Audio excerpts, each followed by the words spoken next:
नमस्कार, आप देख रहे हैं इंडिया न्यूज उत्तर प्रदेश उत्तराखंड। मैं हूं आपके साथ में ऋतु तोमर। बुलेटिन की शुरुआत करेंगे बड़ी खबर के साथ में।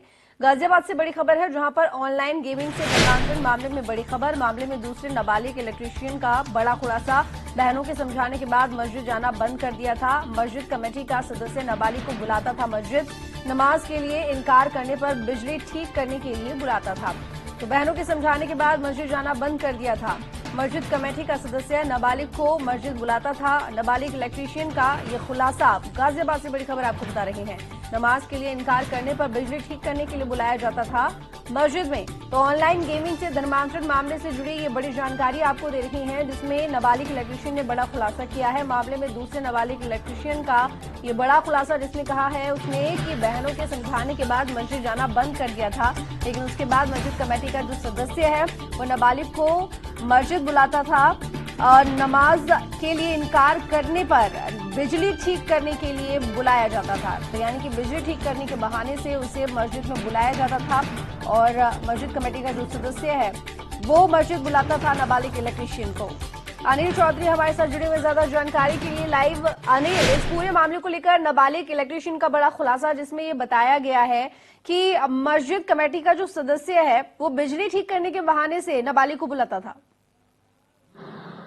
देखिए, वाकई में ही ये पूरी जो घटना है वाकई ही चौंका देने वाली है, क्योंकि जिस तरीके से नए नए खुलासे गाजियाबाद पुलिस कर रही है, क्योंकि जिस तरीके से आपको बता दें, दो छात्र गाजियाबाद के थे, जिसमें कि एक चंडीगढ़ का था और एक फरीदाबाद का था। टोटल जो है 4 छात्र बताए गए थे। गाजियाबाद पुलिस ने जब पूरी जांच की तो उसके बाद स्पष्ट हुआ था। ऐसे में 2 छात्र जो गाजियाबाद के थे, एक 12वीं का छात्र था और दूसरा इलेक्ट्रिशियन का काम करता था, जिसमें कि उसके द्वारा ये बताया गया है कि उसको जबरन तरीके से मस्जिद में बुलाया जाता था, क्योंकि जिस तरीके से वो दूसरे धर्म के प्रति रुझान करने लगा था, तो उसकी बहन ने उसे काफी समझाया।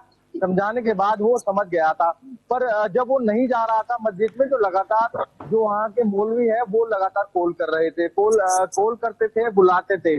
पर जब वो नहीं आया, उसके मना करने पर, तो उसको इलेक्ट्रिक काम के लिए उसको मस्जिद में बुलाया गया और उसको बार बार समझाया जा रहा था। इस तरीके के खुलासे अभी गाजियाबाद पुलिस ने की हैं और जिस तरीके से पूछताछ में तमाम चीजें सामने आ रही हैं।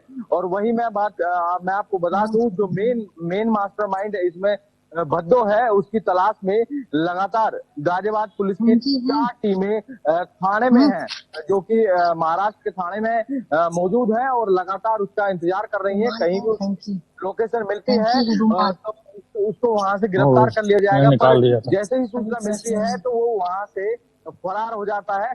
कहीं ना कहीं बड़ा षड्यंत्र वो रच रहा है। ऐसे जन कितने छात्र होंगे जो बेचारे मासूम छात्र होंगे, जिनको इन्होंने धर्मांतरण का शिकार बनाया होगा। हालांकि जब इनकी गिरफ्तारी होगी उसके बाद ही स्पष्ट हो पाएगा कि आखिरकार इन्होंने कितने छात्रों को इस तरीके से ऑनलाइन गेमिंग का गंदे गेम के इस जंजाल में फंसाकर लोगों का ब्रेन वॉश कर जो छात्र हैं उनको दूसरे धर्म के प्रति उनको जागरूक किया और वो नमाज पढ़ने लगे। मैं आपको बता दूं, 5 टाइम की नमाज जो दूसरा छात्र है 12वीं का, वो पढ़ने लगा था। आप समझ सकते हैं साइकोलॉजिकल किस तरीके से माइंड में ये चीजें डाली गई और छात्र अपने परिवार से ही लड़ने लगा। चलिए ठीक है अनिल, बहुत शुक्रिया आपका तमाम जानकारी के लिए।